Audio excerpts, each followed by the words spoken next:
السلام علیکم ورحمۃ اللہ وبرکاتہ۔ قال اللہ تبارک و تعالی بعد اعوذ باللہ السمیع العلیم من الشیطان الرجیم وَيَحْلِفُونَ بِاللَّهِ إِنَّهُمْ لَمِنْكُمْ وَمَا هُمْ مِنْكُمْ وَلَكِنَّهُمْ قَوْمٌ يَفْرَقُونَ وَلَوْ يَجِدُونَ مَلْجَأً أَوْ مَغَارَاتٍ أَوْ مُدَّخَلًا لَوَلَّوْا إِلَيْهِ وَهُمْ يَجْمَحُونَ۔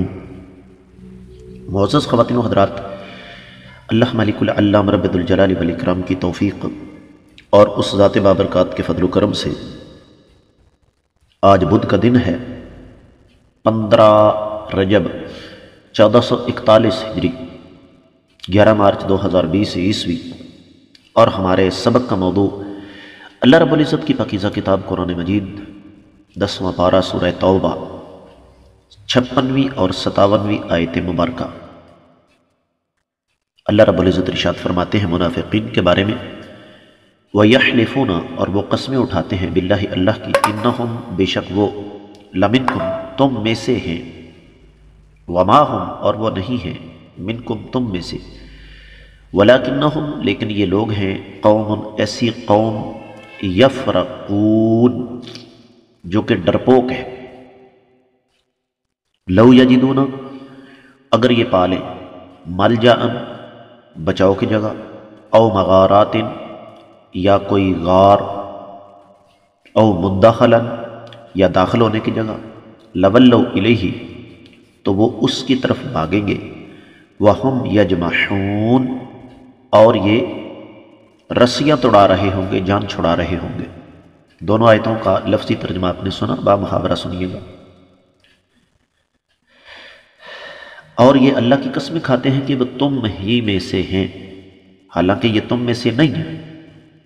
بنیادی بات یہ ہے کہ یہ حقیقت میں ڈرپوک لوگ ہیں۔ اگر یہ بچاؤ کی جگہ یا غار یا زمین کے اندر گھسنے کی جگہ ان کو مل جائے تو یہ رسیاں توڑاتے ہوئے اس طرف بھاگ جائیں گے۔ امام ابن کثیر رحمۃ اللہ علیہ نے 56ویں آیت مبارکہ کی تفسیر میں بیان کرتے ہوئے یہ ارشاد فرمایا ہے کہ رب کائنات نے آقا علیہ الصلوۃ والسلام اور قیامت تک کے آنے والے مسلمانوں کو خبردار کیا کہ آپ ان کی قسموں کا اعتبار نہ کریں، یہ روئیں گے، چیخیں گے، قسمیں بھی اٹھائیں گے، لیکن اصل بات یہ ہے کہ یہ لوگ آپ کے ساتھیوں میں سے نہیں۔ قیامت تک کے لیے فیصلہ ہو گیا، منافقین کا مومنوں کے ساتھ کوئی تعلق واسطہ نہیں۔ اور ملجا قلعے کو کہتے ہیں یا پناہ گاہ کو کہتے ہیں، مغارات غار سے ہے، پہاڑوں کے اندر ہوتی ہے، اور مدخل یہ زمین کے اندر موجود خندق وغیرہ کو کہتے ہیں۔ تو ان کو جب یہ پتہ چل جائے کہ اب جنگ کا بازار گرم ہونے والا ہے، لاشیں گریں گی، خون بہے گا، تو یہ اللہ تعالیٰ فرماتے ہیں جو ہی ان کو موقع ملے گا یہ بھاگ جائیں گے، کیونکہ بزدل ہیں۔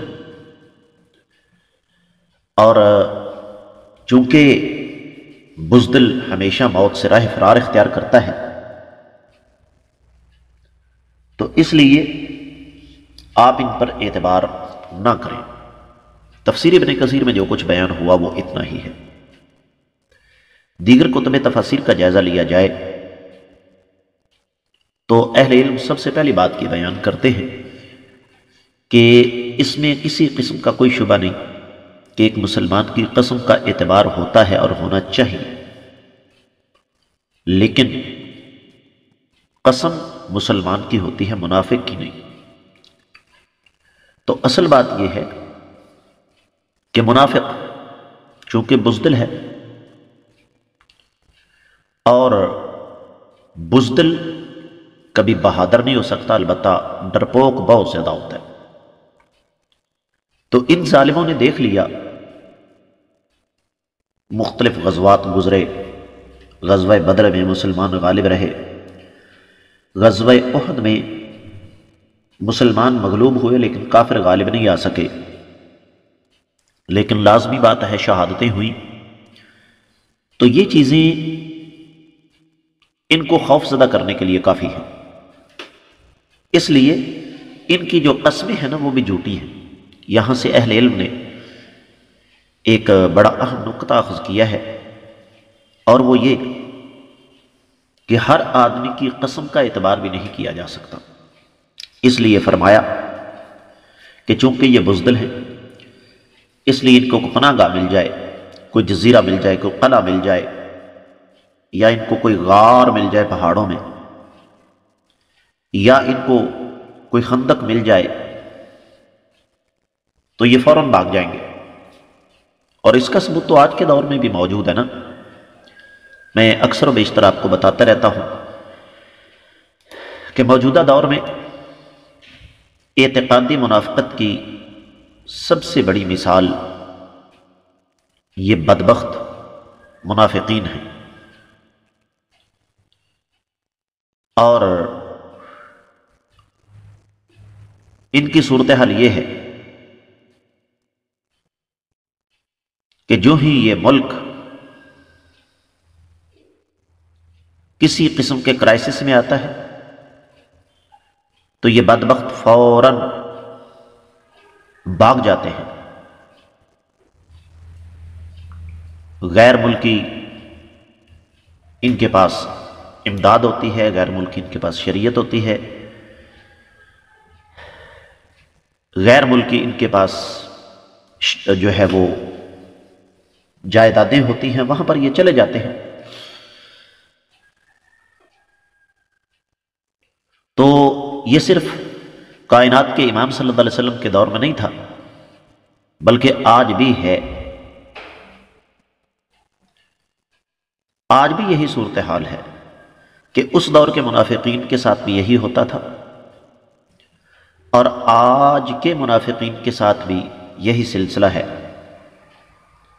کہ جو ہی تھوڑا سا مشکل وقت آتا ہے تو یہ فوراً راہ فرار اختیار کر لیتے ہیں۔ تو خلاصہ کلام یہ ہے کہ چونکہ یہ بزدل ہیں، جنگ سے راہ فرار اختیار کرتے ہیں، جہاد سے بھاگتے ہیں، مسلمانوں کے دشمن ہیں، تو اس لیے جس حساب سے ان کو جائے پناہ نظر آتی ہے وہ اس جائے پناہ کا رخ کر لیتے ہیں۔ ان کے بچے بیرون ملک پڑھتے ہیں، ان کی جائیدادیں بیرون ملک ہیں، تو پہنچی وہیں پہ خاک جہاں کا خمیر تھا۔ تو اگر تھوڑا سا غور کیا جائے تو یہ دونوں آیات مبارکات نہیں بلکہ موجودہ دور کی ایک عکاسی ہیں۔ اللہ تعالیٰ سے دعا کرنی چاہیے کہ رب کائنات ہمیں منافقین کی سازشوں سے خبردار رہنے کی توفیق عطا فرمائے۔